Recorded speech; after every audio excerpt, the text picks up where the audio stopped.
You're listening to Threads Radio. My name's Luke Fraser, and this is The Tonic.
movements there from Maurice de Rufflé's Requiem, written between 1947 and 48. And that Requiem is a pretty personal pick for me. It's a piece I've come back to again and again over the years, and often at this time of year. Okay, it's not exactly Christmas music. Yeah, it's about death rather than birth, but there is something about it that just suits the winter. And it's also another one of those pieces to be added to that bulging and ultimately paradoxical group that cannot implausibly be referred to as the most beautiful piece ever written. Certainly some people out there think it's slightly Pip's Fauré's better-known Requiem to the Post in the Ravishing Loveliness Stakes. But hey, it's not a beauty contest, and a side effect is the always potentially cloying quality that pieces like this can have if overindulged in which case 50 Hail Marys for you. Now, I'm not going to wade into a self-indulgent ramble on my own thoughts regarding the Catholic Church, past or present, apart from to say that I have an uneasy relationship with religious music in general. And it's uneasy, I think, because frankly so many composers over the years have reserved some of their very best music for sacred contexts. It's hard to imagine an ebook on mindfulness inspiring quite such sublime music at any rate. And it's also uneasy because I'm not sure that context can really be stripped away or what the purpose of doing so would be anyhow. So let's stick to the facts, eh? Well, it was actually commissioned by the French Vichy regime in 1941, but not completed until 47, when the regime had of course collapsed. And perhaps curiously, it exists to this day simultaneously in 3 versions. The one you just heard for singers and organ, a full orchestral version with singers, and a stripped down orchestral version. You can probably guess that the organ version is my favourite. It's somehow leaner, and that slight austerity counterbalances the lushness of the music, which can tip over a bit with the orchestral versions, I think. Stylistically, the main coup for me of the piece is to marry the text and context of the Latin Requiem Mass with Gregorian sources, particularly Gregorian chant that you hear the choir singing throughout. And that chant has of course a very free-flowing sense of metre or barring, being based on phrase lengths rather than being squeezed into, say, a recurrent 4/4 box. And it gives it this free-floating feeling, which is then fleshed out with some really dazzling and often unexpected harmonies by the organ. And in reality, the barring is very much there and is continually changing. It's one of the real challenges in performing this piece, not to make it sound rigidified in that sense, but to keep the sense of looseness, even as all the musicians involved are no doubt counting like crazy. Anyhow, I think it's been brilliantly achieved in that recording there by the Vasari singers, conducted by Jeremy Backhouse and accompanied by Jeremy Filsell on organ. It's taken from the album De Rufflé Requiem, Grunwald de Profundis, and that was released on Signum in 2009.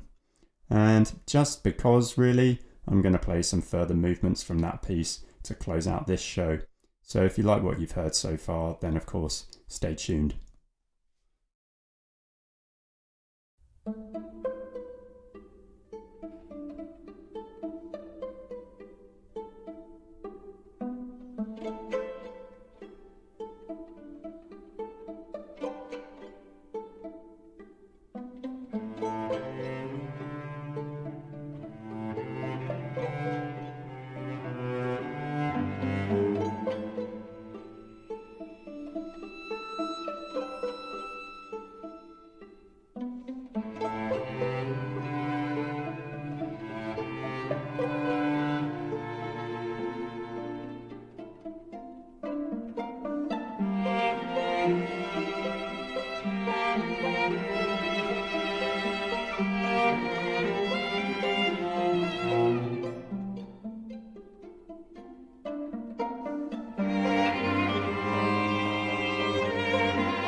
Jesse Montgomery's Strum, written in 2012. I just came across the album from which that's taken, also called Strum, last month, and have been playing it loads. And Jesse Montgomery is a New York born and based composer, violinist and teacher. She's been very active as a performer and also as a promoter and publicist for African American, Latino and minority composers working in the States. And this is the first album in her own name, I believe, and is made up of pieces for various string contexts: string orchestra, string quartet, violin solo, and so on. No doubt due to her extensive experience as a player, there's a very effortless mastery to the string writing. It really grabs you on the first listen, but also then repays repeated listens, and there's loads of great detail within. Just a brilliantly well-balanced blend of classical music, American folk music, and elsewhere on the album, spirituals, improvisatory sources, and so forth. And that was performed by Jesse Montgomery's own Catalyst Quartet. As mentioned, the album is Strum.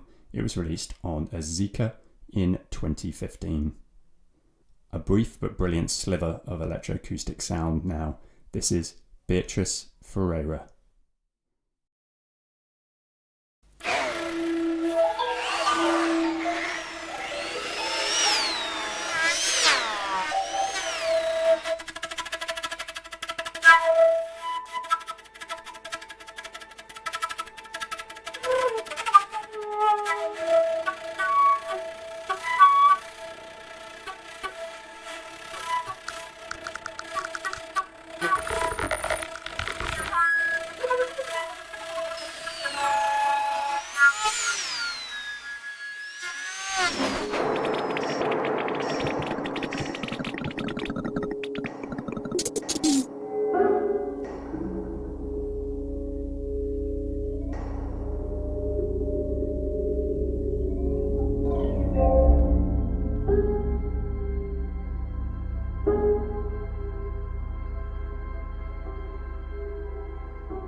Vuelo sobre signos y remolinos, Flight Over Signs and Swirls by Beatrice Ferreira, written in 2010.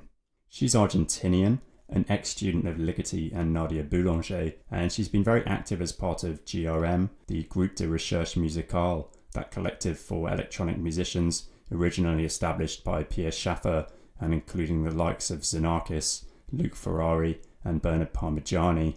And alongside pure electronic music, she's written quite a bit for ballet, film and other contexts. This piece, I'm not sure if it existed separately beforehand, but it forms part of a duo with the German multimedia artist and filmmaker Jana Kluge, going by the name of Extension. And that in turn is part of Jana Kluge's series of 12 collaborations with various composers known as the Gutenberg Variations, which is a homage to Marshall McLuhan and his book The Gutenberg Galaxy, his seminal analysis of the role of mass and print media on modern culture, and, fun fact, the book which gave us the term the Global Village. I don't think it's been released on record, but the whole of the Gutenberg Variations is available to watch on Jana Kluge's YouTube channel, and I would definitely recommend checking that out.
That's got a bit of spiciness to it. That's the first movement of Georginescu's third violin sonata from 1926. Enescu, I guess, is Romania's most famous musical export, writing in the first half of the last century. I think it's reasonable to say that he was a child prodigy, on both violin and piano. His talents were the stuff of legend. And in the spirit of classical composer hagiography, I should point out that he was writing and composing from the age of 5, the only true mark of a good musician after all. And in fact, the inevitable Mozartian connection was later provided by the cellist Pablo Casals, who described him as being the greatest musical phenomenon since you-know-who. His music incorporated, and here's the spiciness, a lot of Romanian folk music and foregrounded that aspect, fitting it into the framework of a Central European classical style that was itself influenced by composers such as Brahms, Enescu's early idol. But his reach extended beyond as well. He later developed a fascination for the music of Southeast Asia, particularly Javanese and Balinese gamelan, for example. It seems strange that he has not become far better known. It's probably got something to do with the limitations put in place by the division of Europe in the aftermath of World War II, and also Enescu's modesty and apparent lack of interest in any form of self-promotion. But I think there's the sense that things are starting to change at the moment. Works of his are being rediscovered, new premieres given, and I think over time there's going to be a bit of a reprisal due. The third violin sonata, at any rate, is one of his most well-known pieces. It's subtitled In a Romanian Folk Style, and it's just got a lovely, free-flowing, almost semi-improvisatory quality to the violin writing, which belies the fact that it is in fact meticulously notated, with almost every note having its own performance marking, making it potentially overwhelming, or at least very challenging for a performer. Again, a bit like the Ruflé, the trick is in making all that directedness sound relaxed and effortless. And it's a brilliant performance there by Patricia Kopachinskaya on violin and Michaela Ursuliza on piano. That was released on the album Rhapsodia on the label Naive in 2010. So next, another personal favourite of mine, why not, and some pieces that take me right back.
Selections there from Leos Janáček's On an Overgrown Path, written between 1900 and 1911.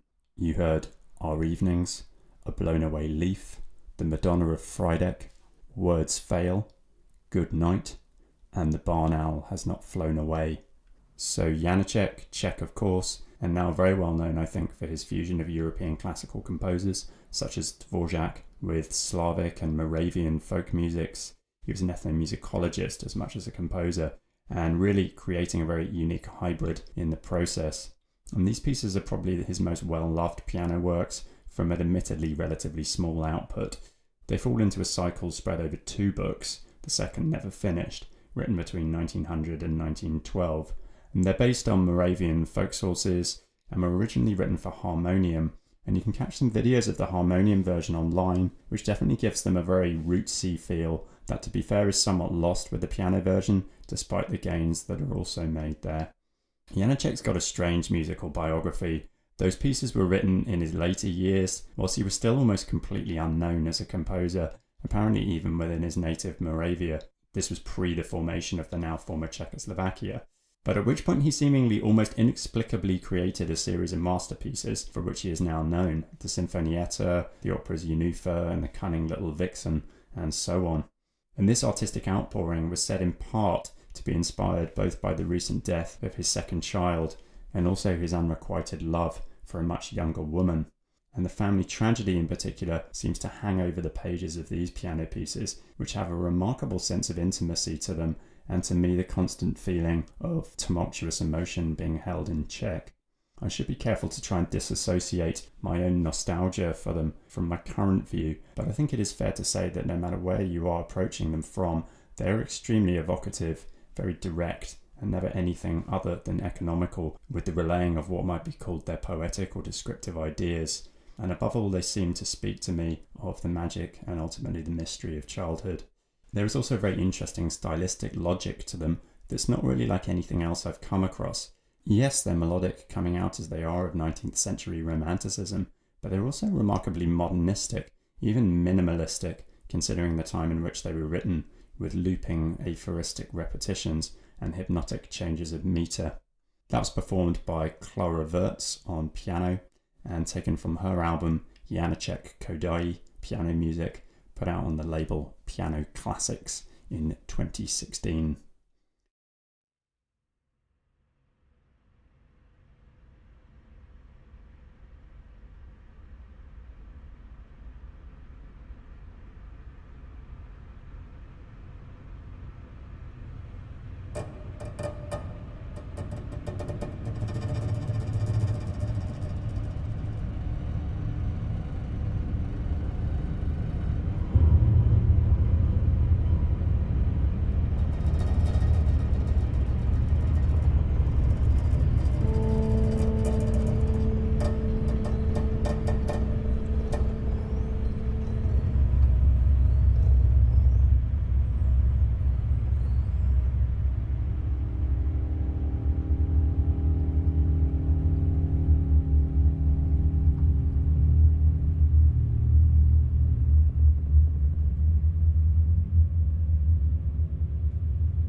the brilliant gloom of Anna Thorsvaldsdottir's Trajectories from 2014. She's Icelandic from Borgarnes. She studied in the US and is now based in London, and she's now emerging as a major figure in certainly the Nordic and also no doubt international composition scenes. Her music is often referred to as having a quality very evocative of landscape, of course the Icelandic one, I think. And I think some of this comes about as the result of her concern with natural processes and systems in her writing. She said that you get structural hints from nature about how to work with your material, and her music often seems to start from the process of drawing or sketching her ideas first before turning them into sound.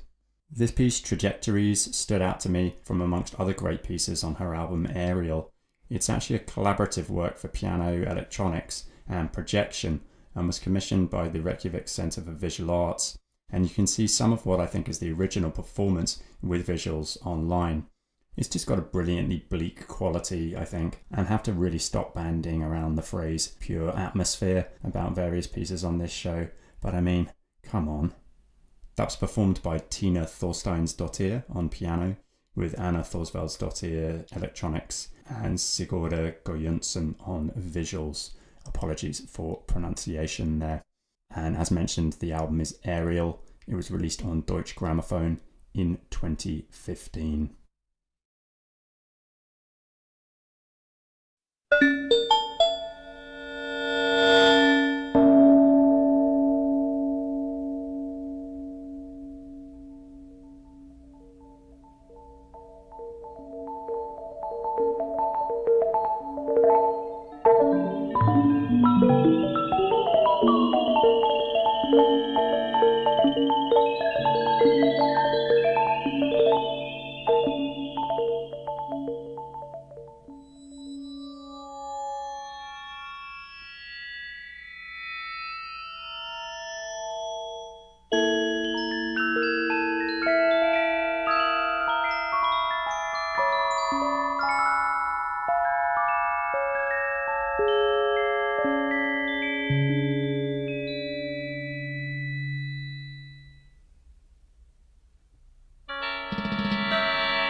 A classic there from Jean-Claude Risset, that's his Mutations from 1969.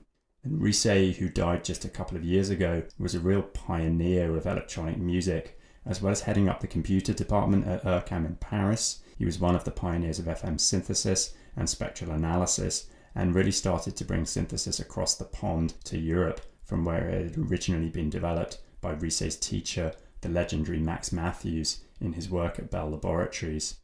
Risset will also be remembered beyond academic electronic music circles, I think, for creating the so-called Shepard-Risset scale, a kind of auditory illusion in which a scale seems to ascend in pitch infinitely, along with the Risset rhythm, in which a drum beat appears to speed up or slow down indefinitely. These are both great fun to listen to, and challenging in a way that reaches beyond music and into the wider realm of questions surrounding human perception in general. And this piece, Mutations, as far as I can understand the theory behind it, takes as its starting point a discontinuous pitch scale, and then proceeds to transform it from first melody to harmony and then timbre or pure sound quality. I think the piece is also, if I'm not mistaken, the very first to make use of FM synthesis, as had recently been developed by John Chowning. Revolutionary at the time, this was a technique in which the frequency of a modulating signal controls a second carrier signal, and the power of the technique was that it opened up a whole new world of sounds at far lesser computational and labour cost than previous techniques such as additive synthesis, in which, as you might guess, waveforms needed to be manually added together to create a blended output. And today, FM synthesis forms a backbone of electronic music across all genres and platforms. That was originally released on the album Mutations, put out by GRM in 1978.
Rave by Molly Joyce from 2015. She's a New York, I think, based composer, very much emerging at the moment. She describes her work as being mainly concerned with disability as a creative source. She lost much of the use of her left hand in a car accident a few years back and was seemingly at a crossroads as to whether to continue with music at all. She composes and performs a lot now on a vintage toy organ, which I think is light enough in touch for her to operate, and she's talked about both her technique and her approach towards this disability in a recent TED talk. That piece, Rave, for piano and pre-recorded electronics, has something of the minimalist energy and approach of both bang on a can style music and the Dutch school of Louis Andriessen and his acolytes. Tellingly, she studied with both David Lang of Bang on a Can and at the Royal Conservatory in The Hague. And it explores mainly the sonic relationship between the piano and the electronics. I think the idea is that as the piece progresses, the roles of each effectively cross over, and certainly the piano gets a lot more frenetic, and also the electronics seem to increase in intensity to potentially supplant the live performer altogether. It was originally commissioned and recorded by the pianist Vicky Chow, though the version you heard there was performed by Benjamin Powell of the Pasafa Ensemble, and that was put out on their YouTube channel in 2018. And as mentioned, to close out this show, some more movements from de Rufflé's Requiem.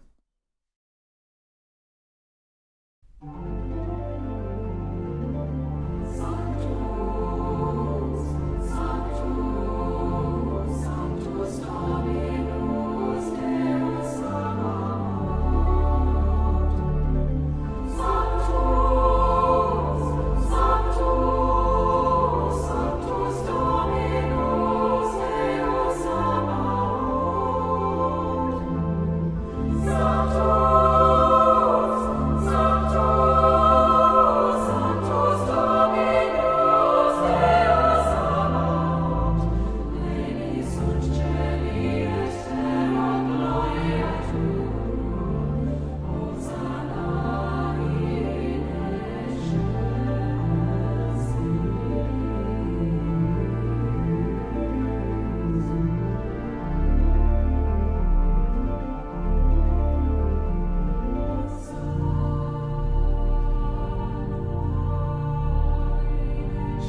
further movements from Maurice de Rufflé's Requiem. That was the Sanctus and Benedictus, Lux Aeterna, Agnus Dei, Libera Me, and In Paradisum. So that's it for another episode of The Tonic. Just like to give a shout out to Nick in particular, and also to everyone at Threads for hosting this show over the past 15 months or so. It's just been great to be doing it. I'm Luke Fraser, and as always, thank you for listening.